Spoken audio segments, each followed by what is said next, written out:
She's coming. Good evening and welcome to the Committee of the Whole meeting for July 11th, 2018, held in the council chambers of the town of Strathmore. Confirmation of agenda. Are there any emergent items from any of the councillors tonight?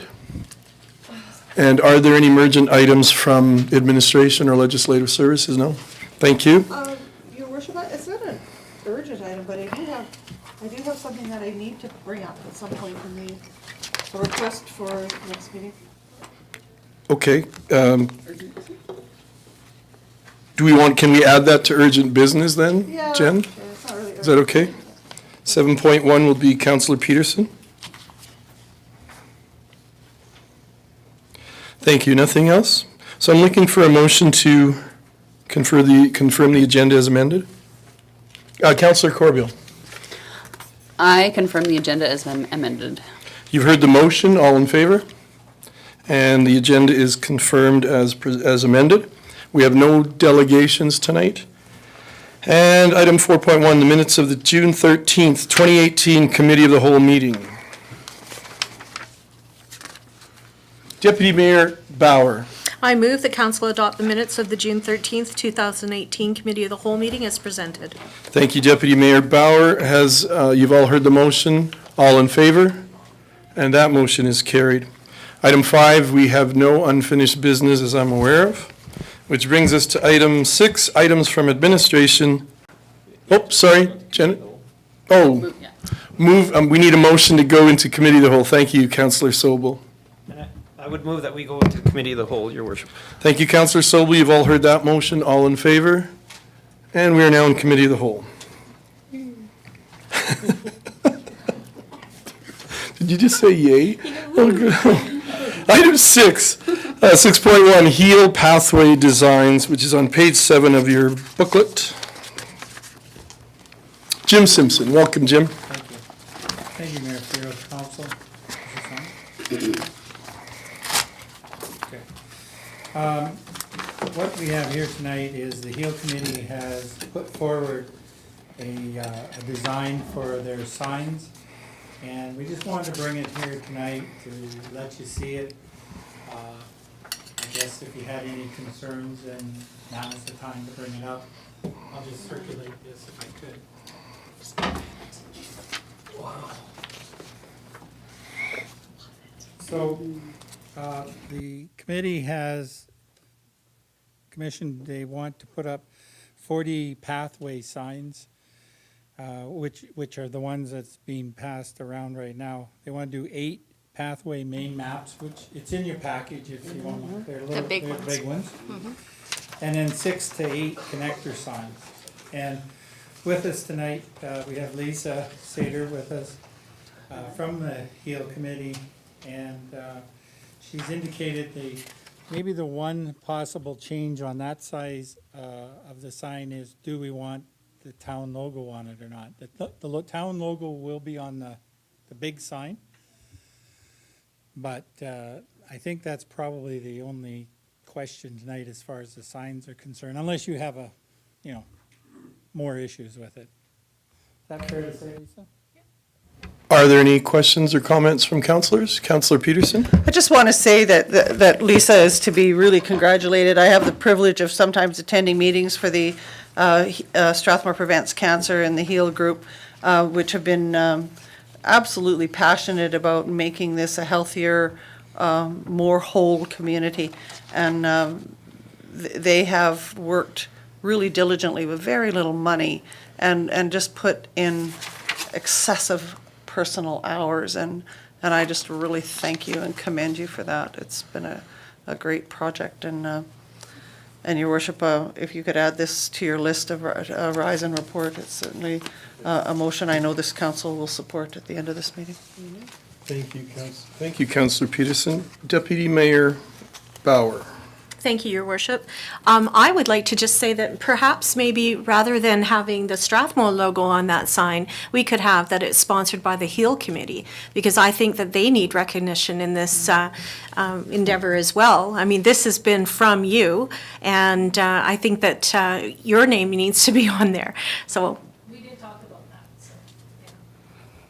Well, we don't really have a well, we don't have much of a presence anymore as like a website, so what do you do? What do you put on there? Right? Just put your name, Lisa. The Sater Foundation. Yeah, so we'll come up with something. Thank you. So that. Good work. I should say that the town is contributing a bit to the project in that we are going to be drilling the holes for the committee to put in this, install the signs. And the posts, right?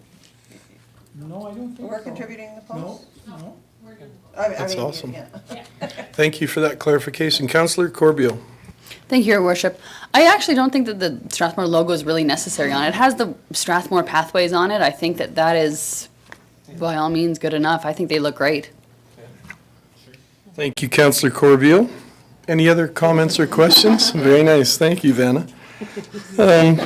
I wanted to echo the councillors who have spoken before. Lisa and your group, we thank you for all your efforts on this and other things that you do. And I just cannot believe how the people of Strathmore have responded to the pathways the councils in the past have helped put in with the town staff and administration. We see people blading, cycling, walking, jogging, motorized wheelchairs. Everybody is able to use these and get around and see all parts of the town and visit people because of those pathways. So this is just one more way they can be connected and know exactly where they want to head and see all parts of Strathmore. Jim? Just one last comment, and then I'll shut up. But just talking to Lisa before the meeting, the map that you have, it is a very rough map, and the signs may not go exactly where they're indicated right now.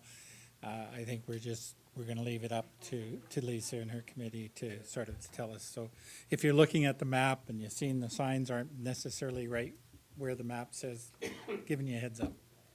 Okay. Councillor Cox and then Councillor Peterson. So just for clarification, we're not doing a logo, but you are going to put something saying sponsored by the Heal Foundation? Yeah, Oh, yeah. that's, Signs will be black on the back, not white. Because white can get graffitied, but black not so much. Yeah, they look good. That's a good Awesome. idea. Councillor Peterson. One of the other Thank you, things Councillor that. Cox, sorry. Sorry, Your Worship. One of the other things that the committee spoke about that is a potential into the future, would be a very easy addition, is that as our new management systems around digital citizenship happen, we can put QR codes on those signs probably very easily in the future so that people can just adapt them to their devices and carry on. Thank you, Councillor Peterson. Any other questions or comments? Thank you, Jim, for your efforts with HEAL as well. Thank you. And to the staff. Thank you, Lisa. Thank you. Item 6.2, Strathmore Motor Products Center Financial Update, which is Mel Teedy. Welcome again, Mel. Thank you, Your Worship. The Strathmore Motor Products Center is a cooperative project, as we all know, with the town, Wheatland County, and Golden Hills School Division. The town contributing $5 million, Wheatland County $3 million, and the Golden Hills School Division $2 million for the total initial cost estimate of $10 million. Initially, there were a number of components that were taken out of the project in order to start and initialize the project at that $10 million estimate. Also, during construction, additional costs were identified, and one of them was the storm pond relocation, emergency generator, and there were other costs incurred due to the difficult climate conditions that we had this year. As a result, funding of items on Schedule A, B, and C that are attached require authorization by council. In addition, the project will receive in-kind contributions for exterior storage of $40,000 and landscaping, plants and landscaping of $34,811. Council did pass borrowing bylaw 1612 to fund $2 million of the $5 million town contribution along with reserves of $1 million and MSI grants of $2 million. The piece that we're talking a little bit in detail about is the access road was originally to be built by the land developer responsible for the development of the lands adjoining the school and sports center. Construction of the access road has not proceeded. The roadway construction is required for the opening of the facility. If the access road is funded by borrowing, the interest on the loan would become a developer responsibility instead of a town responsibility. And that would be similar to a local improvement tax where the taxpayer becomes responsible for interest costs on borrowing related to specific local improvements. The borrowing to fund the access road would preserve MSI grant funding and town financial reserves for other potential uses and projects. The loan would be on a floating rate basis based on Canadian Chartered Bank prime rate, interest prime rate, amortized over 10 years and repayable at any time. A borrowing bylaw would be necessary along with the associated required advertising. So what we're recommending is in the council rise and report and pass the information as outlined under the recommendation in the second paragraph. The details on Schedule A are outlined. Those are the items that have been identified and require funding. We're suggesting from MSI in 2018 there will be another amount for 2019 for other items. Schedule B is for items pertaining to user groups or sponsorships. We will need to fund those initially, but we'll recover those through user groups or sponsorships, and then Schedule C is on the access road that I outlined just a minute ago. Are there any questions from councilors or comments? Deputy Mayor Bauer. I just have a question, and maybe you can help me with the background on it. So why is the town being fully responsible for the additional items in the sports center? Why are Golden Hills School Division and Wheatland County not also a part of this process? The original project was outlined in the MOU, and this aligns with the original MOU that went forward at the time the project was commenced.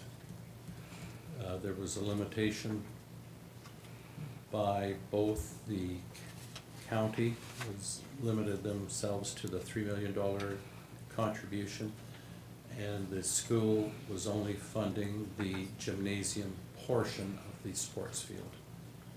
So at this point, can we ask them to also do sponsorship requests in the county? We certainly could ask the county for additional support. I don't think there's anything precluding an additional request, but the original funding was outlined in the MOU. Okay. And then is it part of the contract that the interest on the loan would be the developer's responsibility? We have not established that in a written format yet. Ryan's not here, but the intent is to put that in to an MOU with the developer and have that be a developer responsibility. But so far, you haven't heard from the developer as to whether or not he's going to build the road? We have not signed anything with the developer yet. Okay. The developer initially agreed that they would put the road in, but have not. Thank you, Mel. Before other developments can occur in the community, that would be a developer agreement item. One clarification from Brian, the developer the money, but he agreed not to build the road. He does not want to build the road because so he agreed in principle to pay the money. He just doesn't want to build it. So that's why it was there.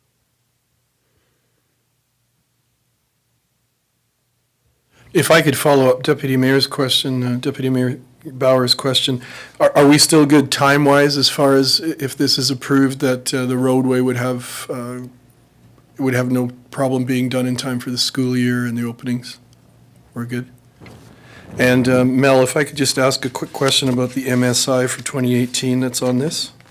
Do we still have that kind of money available in MSI that's Yes. available? Yes. Okay. So we're just diverting it from a possible other project to this?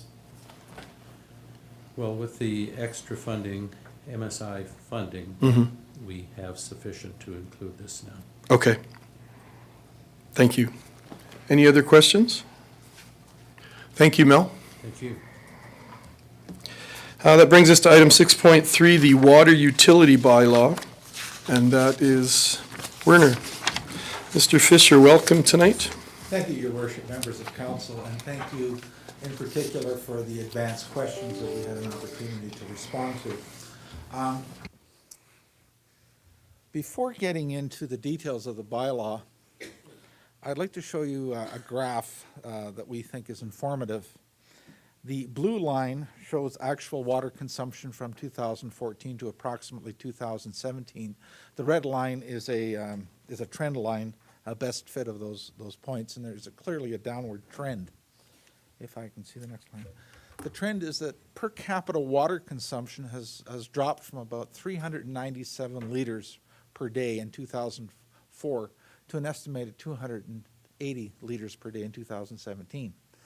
The caveat is that this is per capita consumption, which includes all customers, including all residential, industrial, institutional, and commercial customers.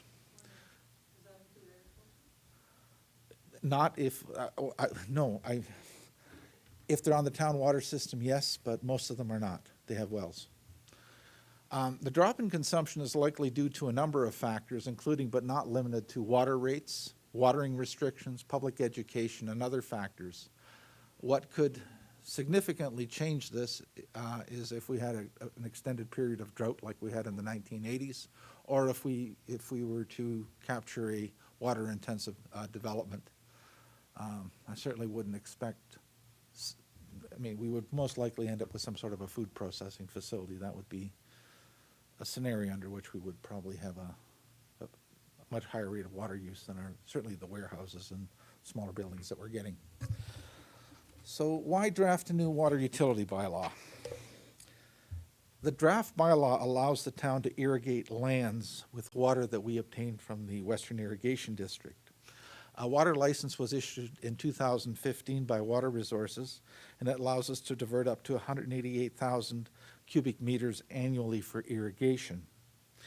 The bylaw as written, as drafted, also allows irrigation of agricultural lands that were annexed to the town until they develop for conventional urban development. Currently, our bylaw as written doesn't allow irrigation. The bylaw as written addresses the master servicing agreement that we have with our supplier, the City of Calgary, and it also makes reference to the Act, Part 3, Division 3, which is, I think there's some risk of overlooking that sometimes when we're writing bylaws and administering them, that there's a whole section of the Municipal Government Act that pertains to it.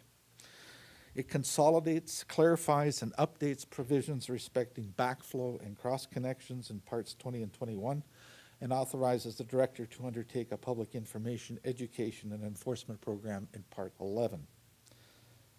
It provides clarity in requiring that any parcel that is connected to the town water system must be connected to the town water system exclusively and not connected to any other source. That's as per the master servicing agreement. And there's also provisions in the National Plumbing Code that you can't be on a well and municipal water at the same time. And it provides clear rules for exceptions. They're really quite straightforward. If you're an existing rural parcel and you're on a well, if you're at least 150 meters from a water main and there's no imminent planning approval, then we're not insisting that you connect. Some other features of the bylaw is that it retains the existing standard outdoor watering restrictions that are in Schedule A of the current bylaw. We've carried those over, at least for now, as a new Schedule A in this bylaw with relatively minor changes. The draft bylaw adds special outdoor watering restrictions, stages 1 through 4, in Schedule C. These align with Calgary's restrictions and the master servicing agreement. The bylaw includes clear definitions, consistent use of terms, internal technical consistency, organization, a table of contents. It establishes and identifies the director's roles and responsibilities, and it provides servicing guidelines. Clarity with respect to such matters as violations. It allows for remedial orders under Section 545 of the Act, and as well as fire hydrant clearances. Overall, we believe that the bylaw is more user-friendly and understandable. Turning now to the standard watering restrictions where we've had some questions.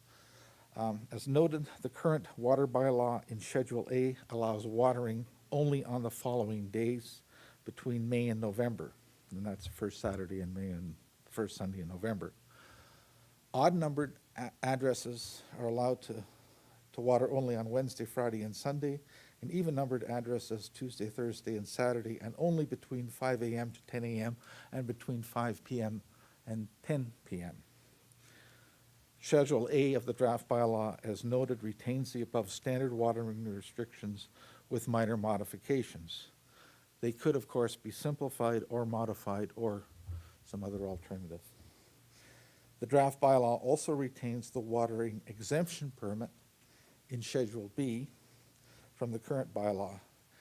It basically allows additional watering for new sod or seed installation and fertilizer application. The new special outdoor watering restrictions are in Schedule C. These can be either voluntary or compulsory as required by the City of Calgary pursuant to the Master Servicing Agreement.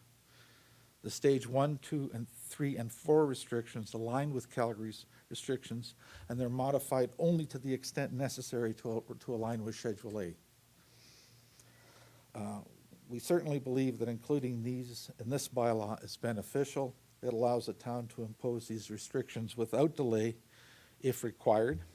So, for example, if Calgary imposes a Stage 2 restriction, the bylaw authorizes the director to impose the same Stage 2 restriction without hopefully too much discussion and confusion and response.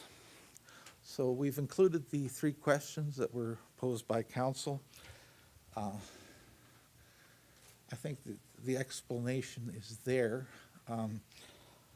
I think the key question here is our fire department or bylaw planning to take any educational or enforcement measures to ensure that this bylaw is complied with as it pertains to clearing of snow, ice around a hydrant? I think the answer is yes. This is ongoing, and it certainly will be stepped up in the future.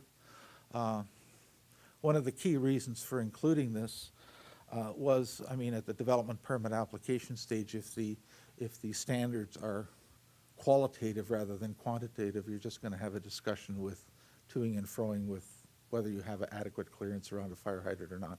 It gives us something to measure.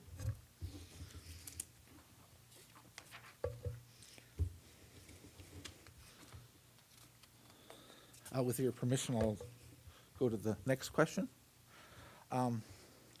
My question is, why do we allow watering of lawns throughout the why do we not allow watering of lawns throughout the night? Don't really know, because I wasn't here in 2012 when this bylaw was adopted. So I can only speculate. I guess broadly speaking, you could say it was water conservation. I do know sometimes I might forget to turn it off at night. But there doesn't seem to be any compelling reason why we couldn't allow it. If we were to modify this, I would suggest that rather than saying you can't water unless allowed, and then make the provision, just say you can't water from 10 a.m. to 5 p.m. 5 p.m. Yeah, and absolutely. you're done without having to. I agree. I agree. And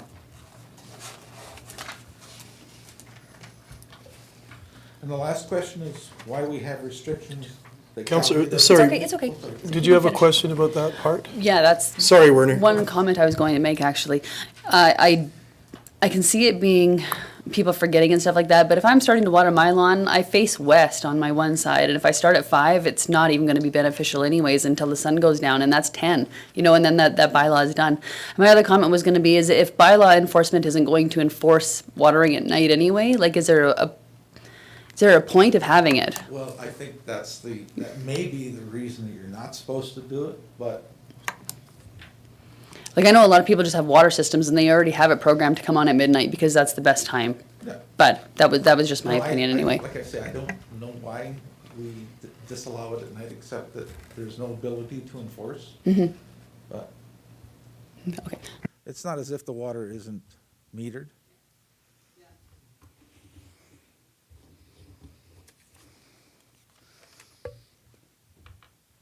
And last but certainly not least, Councillor Peterson's questions, why we have restrictions that Calgary does not have.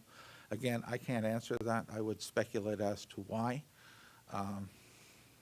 Schedule A is existing, it was adopted by bylaw, we've been enforcing it. So we've just simply brought it forward in the new bylaw. So we have no particular, Counselor Peterson. So it just appears like, almost as if it's an oversight that we instituted stage 1 of Calgary's water bylaw as our process. Theirs is a little different. Theirs goes by postal code and not by house number. That's their stage 1. But otherwise, their restrictions are like ours. They're watering during the day, don't water between 10 and 5. But other than that, there are no restrictions other than instituting the stage 1 through 4. yeah. So they're not at stage 1 now, there's no stages implemented. And so it makes perfect sense to me that we don't over-legislate. And we charge so much for water, as you pointed out, that it would be really not sane for people to overwater. And so as long as they're not watering outside of those hours, as Councillor Sobel pointed out, I think that would be really useful. And one of the things that I hear about very, very often, and especially from seniors, is that, and for people who work shift, who swing shift, that they have a difficult time adapting to our schedule, to our odd and even, or Mondays, Wednesdays, Fridays, whatever it is, that they have a difficult time adapting to it. And it just seems an unnecessary legislation that isn't really even policeable by our bylaw. And so, yeah, I mean, on that point, once you have a water exemption permit, Yeah. it's treated pretty liberally. When I talked to Calgary, they didn't see it as an issue. And, they sort of explained, as you've explained to this council before, that the amount of water used has steadily gone down over time.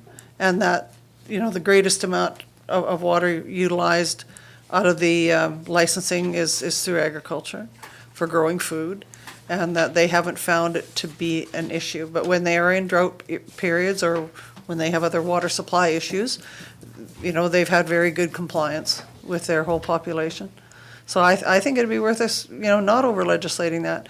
And I do know of instances, not huge numbers of them, but instances in the town where that watering restriction bylaw has created bad neighbors. So if somebody, doesn't like their neighbor and they see them watering on a Monday instead of a Tuesday, they phone bylaw. It just seems counterproductive and a little bit silly.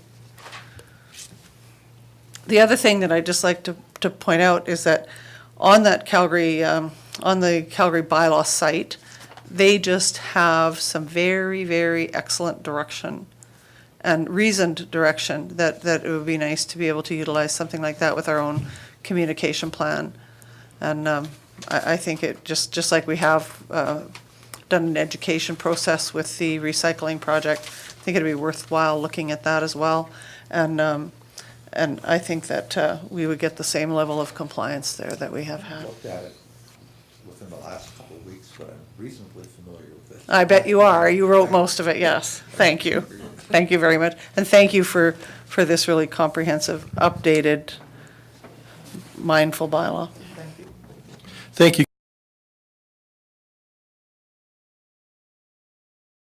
Councilor Peterson and I were right in the same argument, because I totally agree. I would like to, but before I go into that, there's a reason why we went, one of the reasons why we went into some of the steps we took in regards to water restrictions is, and correct me if I'm wrong, is it was our responsibility to reduce water consumption pursuant to a contract or a contractual agreement with Calgary once the water line came in.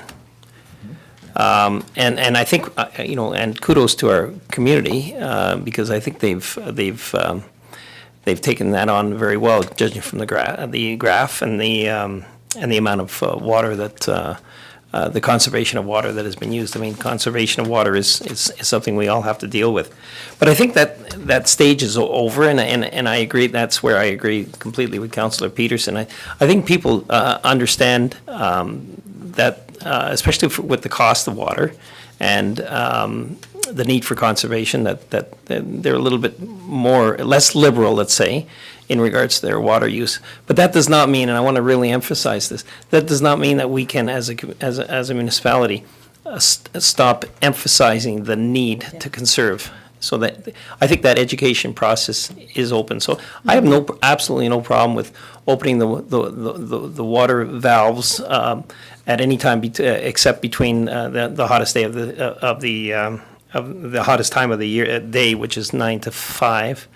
Or approximately 10 to 5, whatever. But I really want to ensure that we continue to emphasize the fact that you don't have to water 7 days a week. 3 times a week is plenty. I mean, these were based on good practices in our bylaw, and we should continue to try to emphasize those. And the only other issue I wanted to comment on was in regards to the fire hydrants once again. I'm wondering if there's any consideration to notify owners of residences where there is fire hydrants on their property about their responsibility. Because I think this is more of a situation where I know the bylaw is there, and there's a responsibility for them, but I think it's basically ignored, and it's ignored because I don't think people know that it's their responsibility. I would tend to agree. My prime motivation for doing this is that most commercial projects that I've approved in my career, including some commercial projects here, I asked where you're likely to dump the snow. Oh, on top of the fire hydrant. No, please don't put it, we dump the snow somewhere else. Move the fire hydrant. It's something that people don't think about, but. How difficult would it be to somehow, through a letter or putting a letter in their door? I know it would take a little bit of work, but, especially before the snow falls, to just drop a letter off and just say, here's the bylaw, this is your responsibility, and it's for the safety of not only you, but your neighbors as well. Yeah, I think the key is reasonable. I mean. Yeah. Did she need that back? Trent, did you want to make a comment? So we can give it to Jim. Your worship, council, through to Councillor Sobel. Targeted communication hadn't been something that we specifically thought of. We were hoping more the self-policing and the self-awareness of the value of that, or the importance of that particular hydrant to the protection of everyone in the area. But it's an excellent idea, and it wouldn't take any. It would take a little bit of additional work, and we would work with Mel's group, and we can figure out a way of getting it specifically sent to them with some key information, and do some targeted stuff, and yeah, we can make that happen before the snow flies. Thank you very much. Thank you, Trent. Councillor Corbeil. Thank you, Your Worship. I know I asked this last time briefly or whatever about residents using WAD. I can't find it in the bylaw where it allows, because right now I know that we're not allowed in that. I'm not sure on which side that is. A person, like, for wanting to fill up their holding tanks at home if they're using their own irrigation or whatever, if their rainwater's down. I know that we can't, as a resident of Strathmore, go to WID and get a water license or whatever right now. That's correct. So that bothers me when the town is wanting permission too, but residents aren't allowed. Well, the town has a water license for almost, what did I say, 87,000 Yeah, cubic meters per year? Yeah. But the system has been closed for quite some time. Now, what we're not, if you look at the bylaw, the way it's written, we are not disallowing people to get water from any source as long as they don't put it in a tank. They can truck it, they Yeah. can use it. The minute that they put it in a tank, that's when the risks go up significantly, especially of cross-contamination. Oh, I mean like a holding tank, like outside, like a barrel. Like a rain barrel, like a huge, I have a big rain barrel that I can irrigate my lawn with. And that's the only thing that I mean by using WID water.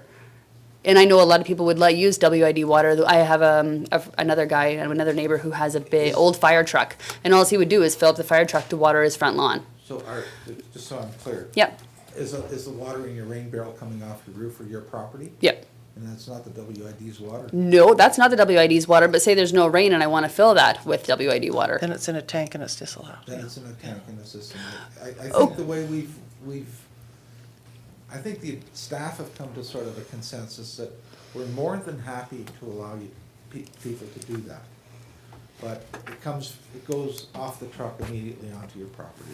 Oh, and that's fine. Like I say, I have a neighbor who has an old fire truck, and that's what he does. He fills up the fire truck and he sprays it on his lawn.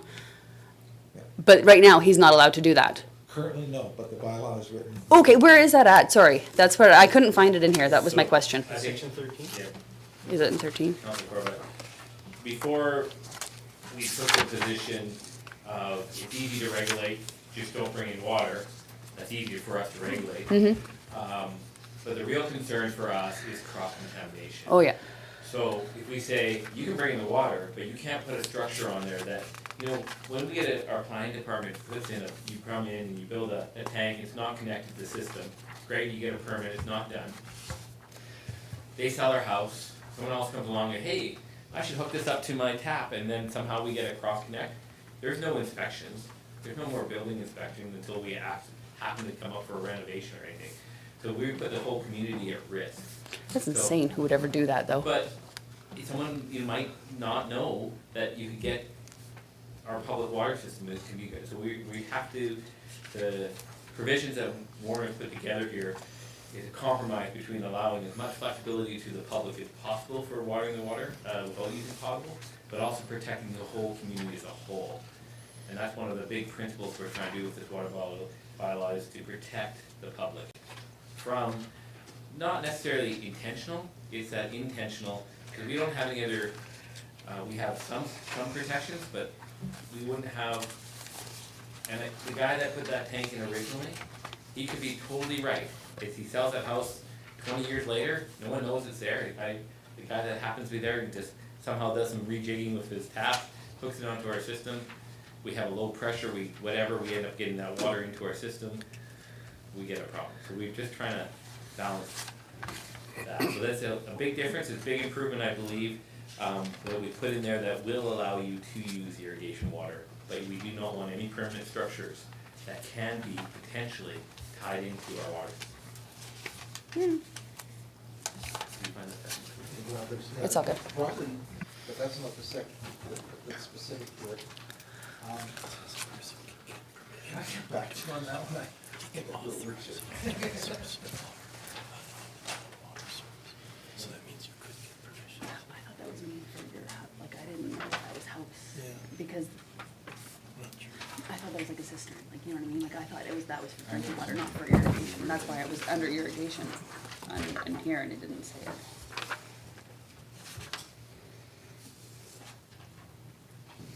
Can I get back? You bet. You bet. You'll find it. No, it's in somewhere. So is that okay for now, Councillor yeah, Corbeil? absolutely, yeah. Councillor Peterson?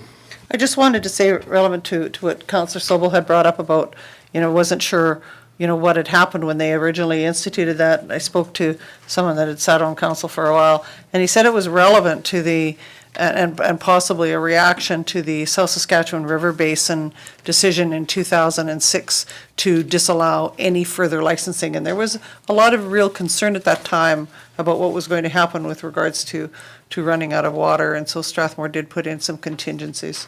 That's probably where it came from. Thank you, Councillor Peterson. Are there any other questions? I just regards to process, so this will come back to our next meeting with requested changes, with those two specific changes? I was anticipating presenting it directly to council. Today, and we would rise and report, and so to accept with amendments? If you wish, or to come next week, if staff still has. You're not here next week? Well, I'm here next week. Oh, Is it agenda or deadline today for next week? No, it's tomorrow. there you go. Jen has passed it, right, Jen? Let me get this right. I know that the changes are relatively minor, but Yeah. So just for clarification, Jen, this can be brought to the July 18th meeting then? Thank you, Jen. You're the best. Thank you, Werner. And so I'm assuming you're coming forward next week then on the 18th? yes. Okay, For clarification. Sure. Please correct me if I'm wrong. Schedule A is basically, can almost be eliminated. We would say, I would simplify it further. I'd say from March 1st to just October 31st, you shouldn't be watering between 10 a.m. and 5 p.m. You can water any day you want. I don't think there's even merit in retaining the watering exemption permit.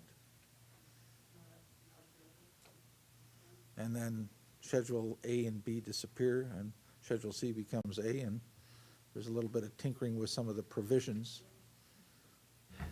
Okay, yeah, there's actually one section, I think, one or two sections will get deleted entirely. Councillor Sobel? Thank you.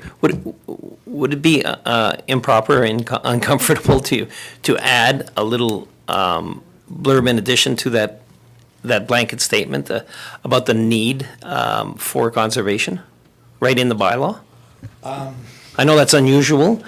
Actually, it's not. Oh, okay. I'm also working on a sanitary bylaw, but I wrote this about a couple months ago, and I hadn't seen this before. I tried to cover it off with a bunch of whereases at the beginning of the bylaw. Whereas. Yeah, If I had to do this all over again, there would be a purpose statement. yeah. What about? Well, that's what points? I'm basically going, the direction I'm going in regards to, I mean, I don't, I really intend on marking this down somewhere where I'd want to see that graph again in a year, because I think it's important for everyone to know that we can put back restrictions as easily as we can take them off. I don't want the graph to go straight north. So we'll be watching that, but I think it's incumbent upon us to do as much as we can to ensure the educational portion of this is in place. Thank you, Councillor Sobel. Deputy Mayor Bauer? Well, then, just further to that, and just kind of building on Councillor Sobel's thoughts, if you were to put an educational component in, could you also extend it to be the recommended amount of water per week is 1 inch? I think that's more of a policy thing. Okay.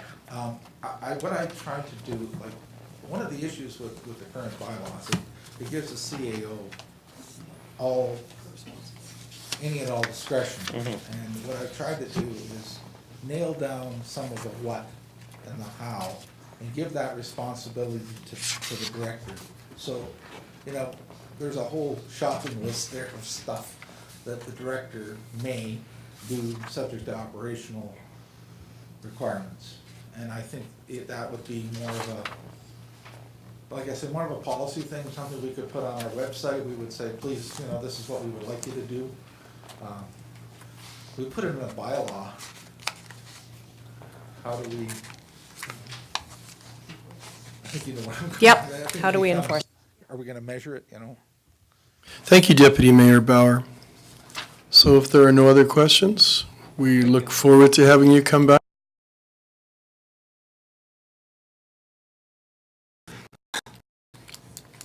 Thank you, Werner.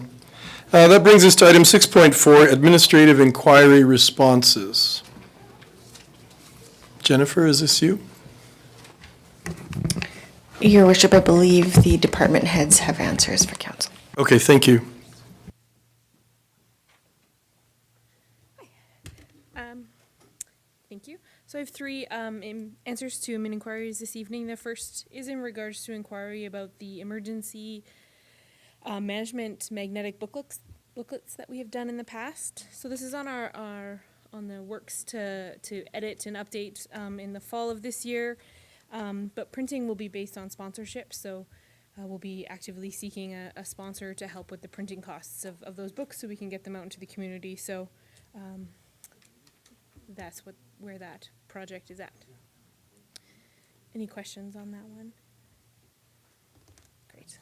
Second one is in regards to the Civic Center washrooms that we share with the high school and the splashing and water issues. So we're working with the Golden Hills School Division maintenance staff to look at some alternatives to replace or to fix the sinks that we have there. We're working on options to put into the 2019 budget because there will be costs associated with that. So we will have that for you this fall. Any questions on the sinks?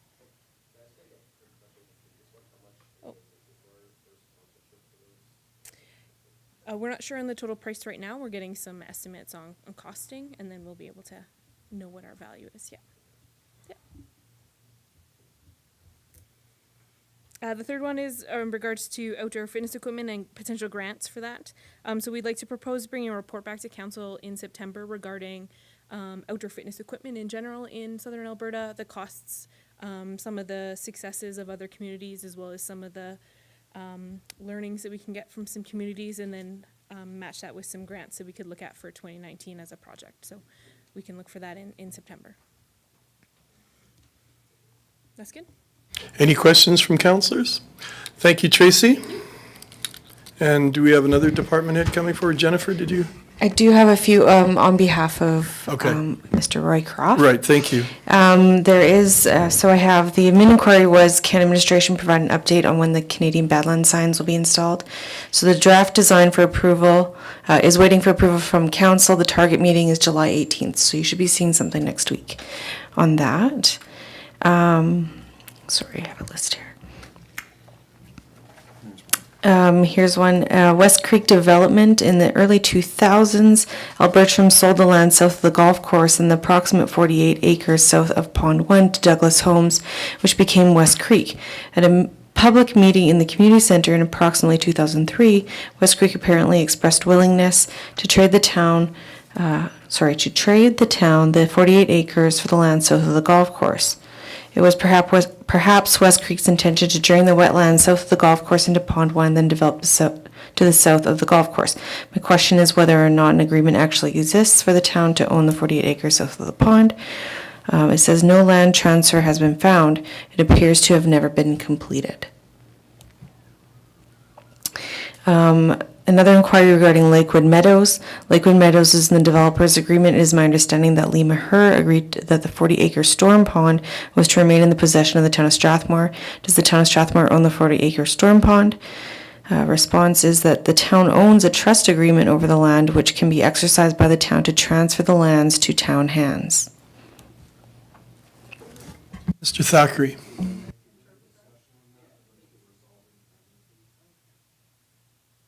Could I just go back to that first admin inquiry? Do you want questions on that one too in camera, or? I guess what I'm just wondering is that the lands on the south side of the pond, who has that right now then? Who's the owner? It's West Creek?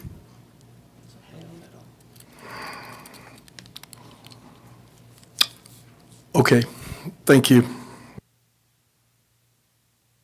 Okay, and then there was another inquiry in regards to the aged care Sagewood complex and the naming of the road. The answer is that administration is working with town GAS and the addressing team and operations is going to be finding a solution. And that's all I have for Mr. Rycroft. Thank you. Are there any other administrative inquiries being dealt with tonight? Yes.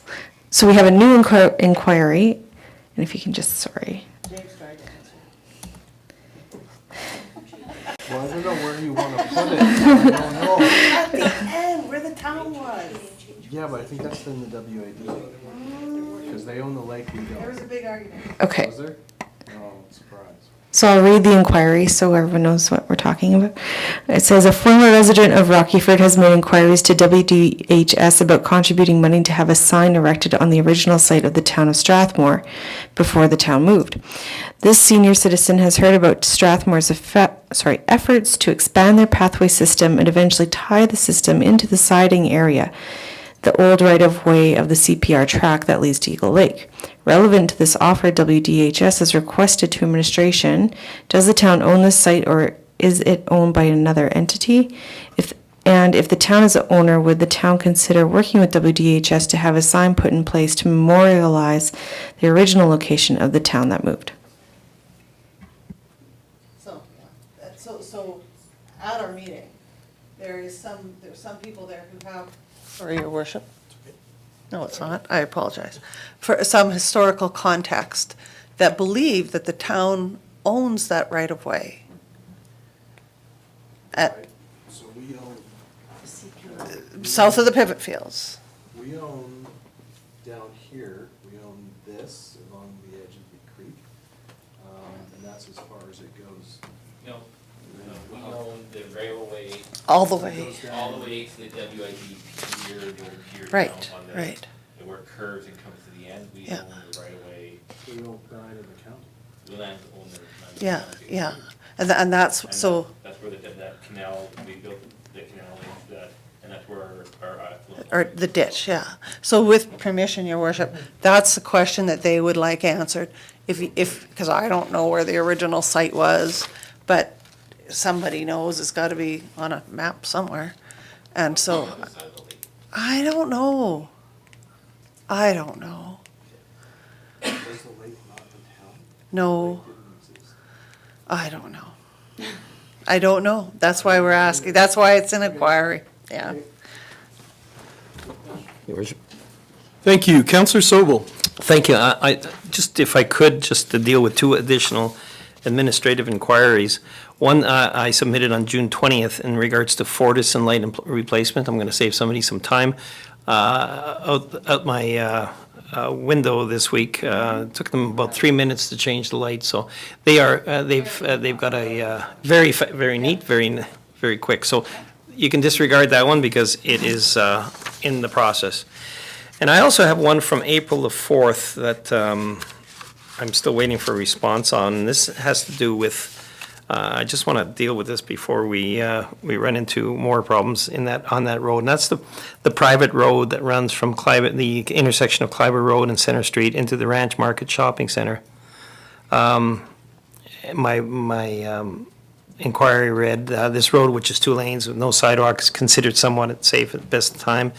At the time in the spring, there were potholes forcing vehicles to veer off and a number of near misses. My question was whether or not, considering this is a private road, but with very open and inviting access to the public, whether the town has any jurisdiction over its condition. So I know there was a policy being developed and inquiries being made, but I just want to ensure that this is still on somebody's page of business. Thank you. I'll get a copy of that if you. Councillor Peterson might be able to add something. I think we got a response, but I just think you weren't here. Oh. Yeah, and because Mark gave us a response to that. Or Ryan did. That's, so he talked about how they were going to open it up and. Oh, yeah. And And I apologize.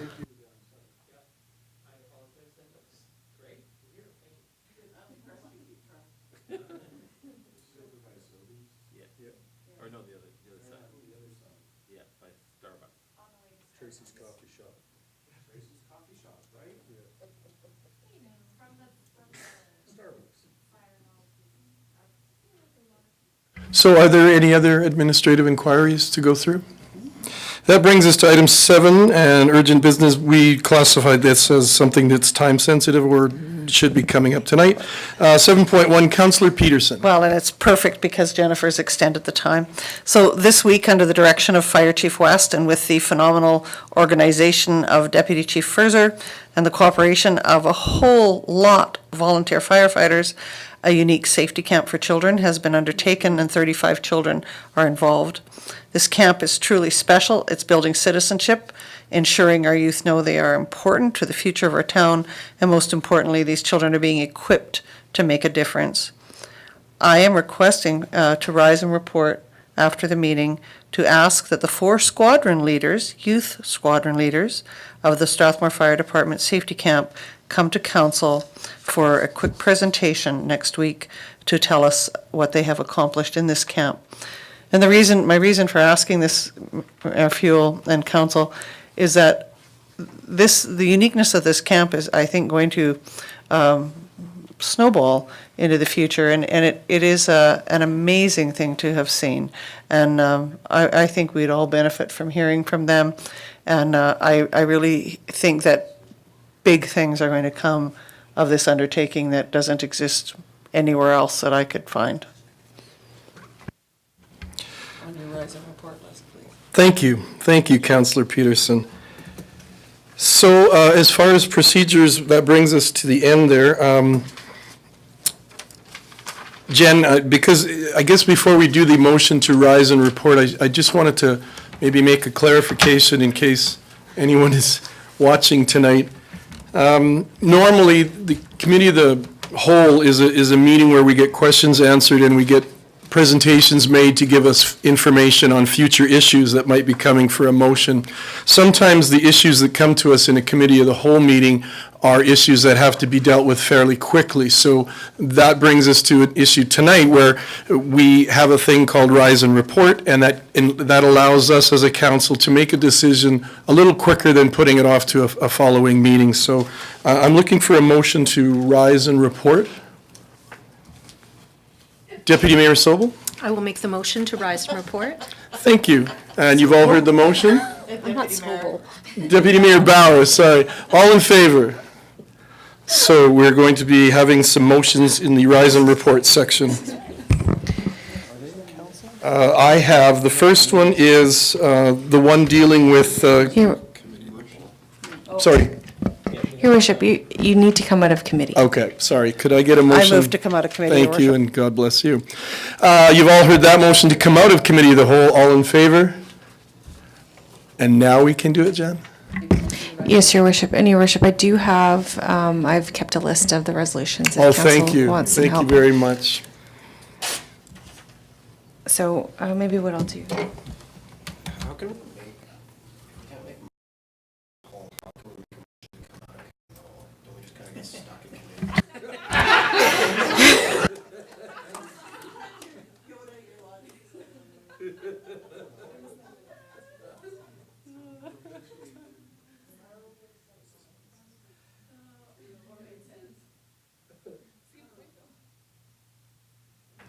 Ms. Sawatsky.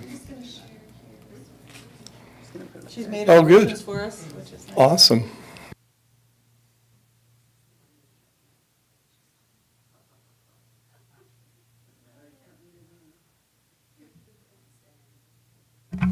Councillor Sobel. Your Worship, I would move that council direct administration to proceed with finalization plans for improvements to Kinsman Park and to begin site investigations and planning for a multipurpose building, which will include public washrooms, change rooms, and municipal offices in the parking lot at the north end, current parking lot of Kinsman Park. And further, that council approve a capital budget amendment to be conditional on the regular budget approval process up to a maximum allowable using the MSI grant funding available from the 2018, 2019, and 2020 Government of Alberta MSI grant allocations to the town. And further, that council direct administration to consider all options, including seniors' housing, for the future use of the existing town hall site. Thank you, Councillor Sobel. Is there any discussion on that motion? And Mr. Thackeray, if I could just ask you a question on the third part of that motion, or the third part, do we need to discuss anything as far as specifying the seniors' housing portion? You had mentioned something about that earlier, nothing? We're okay with it worded that way? At this time, we're just looking at options. Okay, so we're considering options, thank you. So you've all heard Councillor Sobel's motion, any discussion? All in favor? And the motion is carried. Councillor Peterson.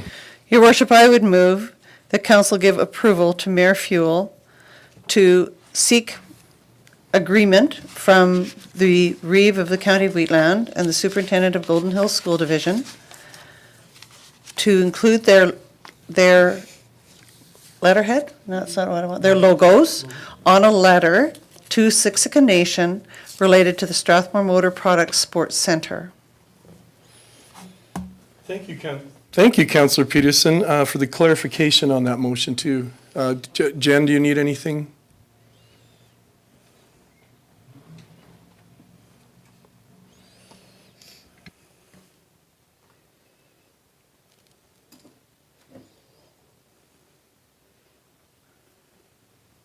We're good?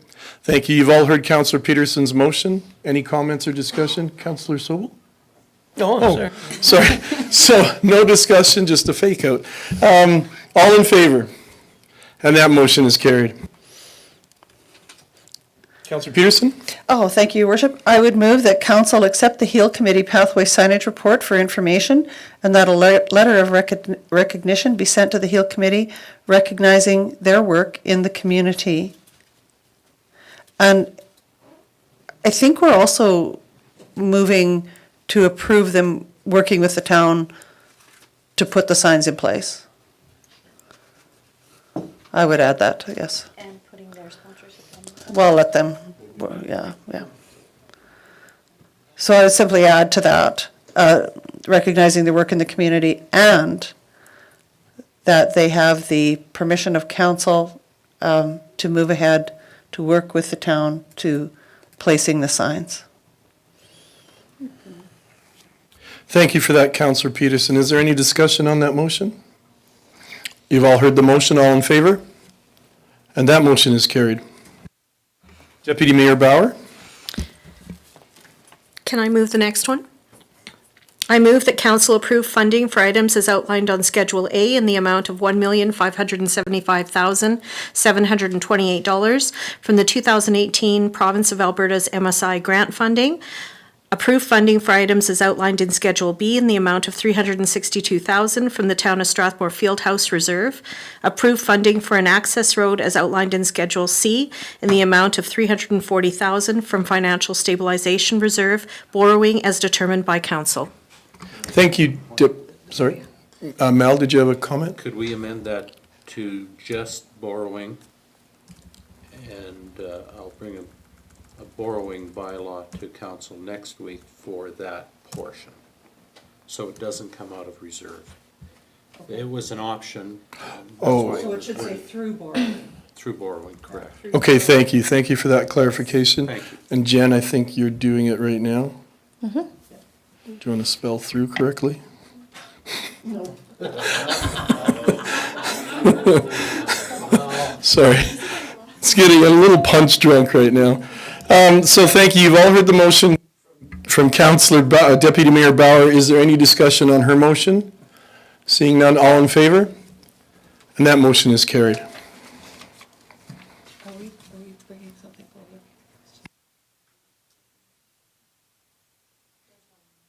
There is one more. That is to approve The operations one? the operation. I believe that's coming forward on the 18th. There's no motion for anything there. That's correct. Thank you for that, Jim. So, yes, now we come to the fire safety camp that Councillor Peterson had brought up, so I believe we're going to you for a motion. Trent? We'll did I say, oh, see there, I'm just wrong. So, Your Worship,